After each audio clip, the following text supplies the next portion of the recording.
Hi, I'm James McGuire, and on today's eSpeaks, we're talking about how companies are using public cloud platforms. We're looking at trends and challenges in public cloud and solutions to those challenges. To discuss that, I'm joined by Lori Rosano, Head of Public Cloud for SAP North America. Lori, good to have you with us today. Wonderful. Thank you, James. So I know we'll talk later in depth about what exactly SAP does for the cloud, but give me a little background if you would. What exactly is SAP's goal in the cloud, and a little about yourself, if you would. Yeah, wonderful. Well, I'm happy to be here. Again, I appreciate the time and the space we get to share together. So I've been at SAP for about 2 years. So I joined as the COO for the West Market Unit. Mhm. And prior to that assignment, I held numerous leadership positions across IBM's transformational business units. Hmm. So my last assignment was I was responsible for our cloud and cognitive software group for North America, really focused on our distribution market, which included travel and transportation, CPG, and also retail. So, with my new role here at SAP, I stepped into it a few months ago, and I'm now the Senior Vice President and Managing Director for SAP S4HANA Public Cloud Edition.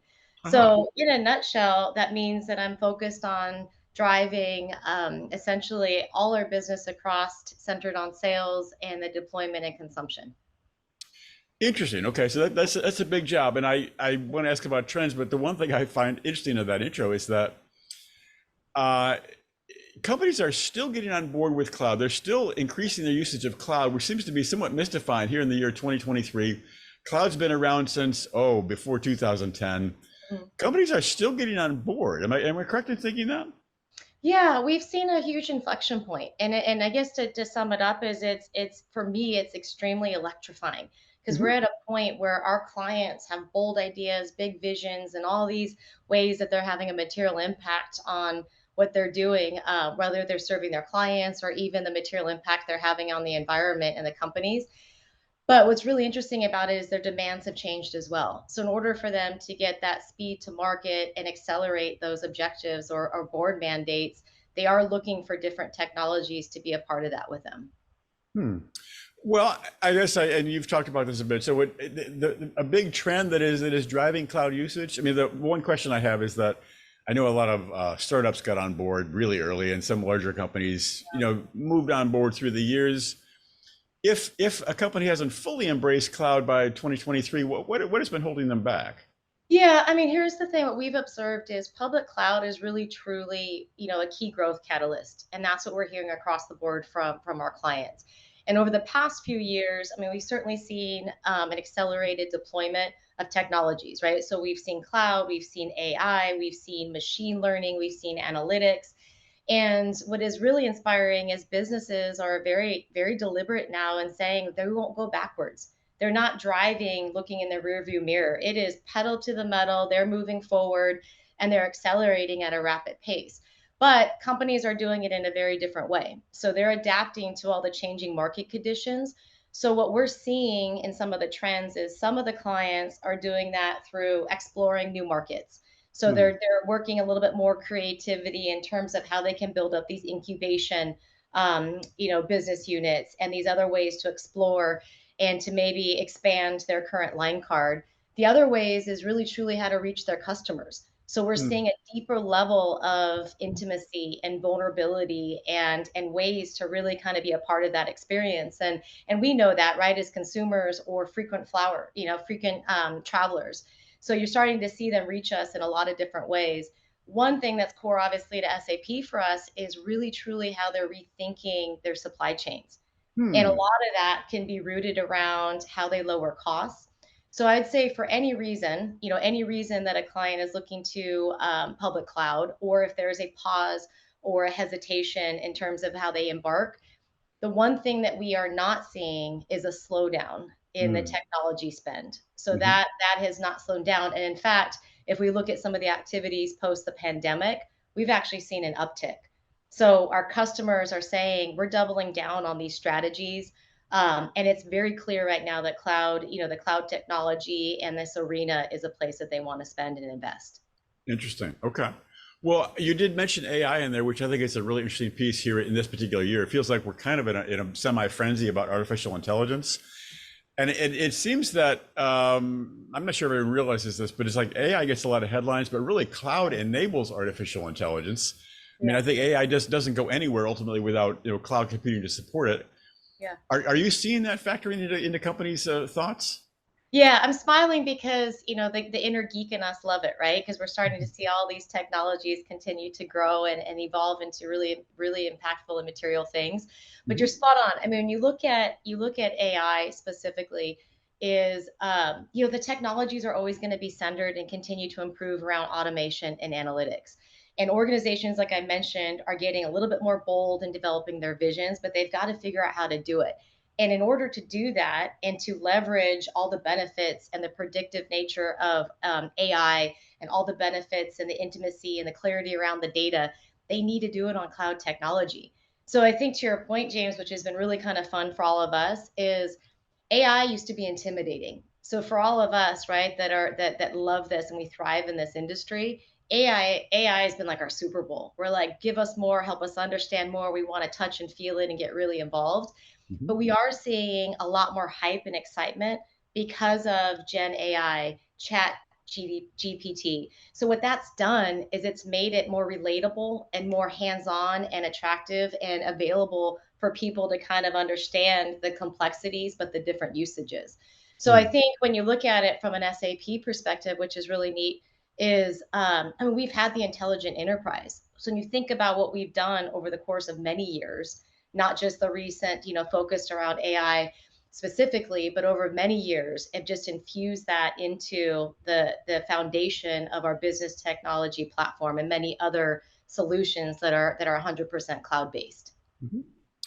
All right, well, let's go to the part that's more difficult. I mean, I think there are still challenges with public cloud. I mean, some companies grapple with this issue or that issue. Sometimes it's costs. Sometimes they might not have planned properly. They wanted to rush on board and they're not sure, where is it all? We have a multi-cloud and where are all our pieces? What do you see as a common challenge with public cloud clients? And any thoughts on addressing that challenge or challenges? Yeah, I think there's maybe a few challenges that I would spotlight. I mean, one is just the technology spend, right? So it takes an investment, and you have to have the funding, the sponsorship, and the path to move forward when you start talking about, maybe reconfiguring your infrastructure. So I think that's one. My advice on that piece is it takes time, right? And on the other side of how we serve our clients and make sure that we're really addressing those needs is really truly, if you're not in a position today to make that investment full fledged into public cloud, there's so many other ways to stay on basically that learning path and that learning curve. So you can still immerse yourself with strategic advisors like ourselves. You can still be a part of some of the technology and the innovation so you can get a little bit more comfortable about what that looks like for your organization. One thing that I've noticed, and even with the build out of our superstructure here in North America, which I'm really proud of, we've made a considerable amount of an investment just building out the North America team specifically. But when organizations start, investing in public cloud, they also start attracting really top talent. You Mm. start bringing in those entrepreneurs, that cloud mindset, those folks that again want to drive at 100 miles per hour. They start bringing in and infusing their ideas and all that technology and inspiration into an organization. So I'd say the funding might be one of them. The other thing is really, gosh, we just hit it head on, but at times we need to change this legacy perception that SAP is basically too big and too Mm. expensive for Mm. organizations. Okay. So we've done that even with the recent announcement and launch of our Grow with SAP. And that really is a program that's focused on, ready to run cloud ERP for our mid-sized companies. So we can start to look through and say, gosh, Grow with SAP is really going to serve, if for what it's worth, as a catalyst to reintroduce SAP into some of our most innovative and startup and entrepreneurial or private equity type of organizations that sit in that mid-sized category. On the cost piece, I think it's really interesting in that it seems like early days there was a sense that cloud was sold as maybe a way to save money because companies weren't going to have to invest in data centers. They could Yep. let go of those aging, expensive data centers, and that they could just do this on demand. But it feels like that has shifted with the years, and that because some companies really do complain about the cost, and the answer becomes, well, maybe it is more expensive, but it's a more effective tool. Yeah. It's a more versatile and powerful tool than those old-fashioned data centers. Do you encounter that issue? Yeah, we sure do. And what that's coming from is we have a lot of clients, right, that have worked very hard and they know their business better than we do, but we know ERP really, really well, right? So we have the expertise and the knowledge in the communities over the course of many years. So what it is when they start looking at their legacy environment and they look at how that typically performs, I think it's definitely an assessment in terms of is it going to get them to those bigger aspirations, those bigger strategies and ways that they're going to continue to grow and expand because we both know, all of us know, right, growth and comfort don't coexist. So what I Mm, always say to an organization, which is actually the fun part, is you've got to get real comfortable with that space in between, which is called discomfort. But that's mm, where you start looking at different ways to say, look, we have to challenge ourselves to get out of our fixed mindset or even the ways that we're doing things. So in terms of what we're doing with public cloud, specifically to serve our mid-market client base, is really just around these adoption and acceleration services. So you start thinking about the time to market, which can be accelerated anywhere from, I mean, we have some use cases that are up to like 4 to 6 weeks. What also it does is helps them expedite not only the implementation, but they can start to understand how they manage the costs.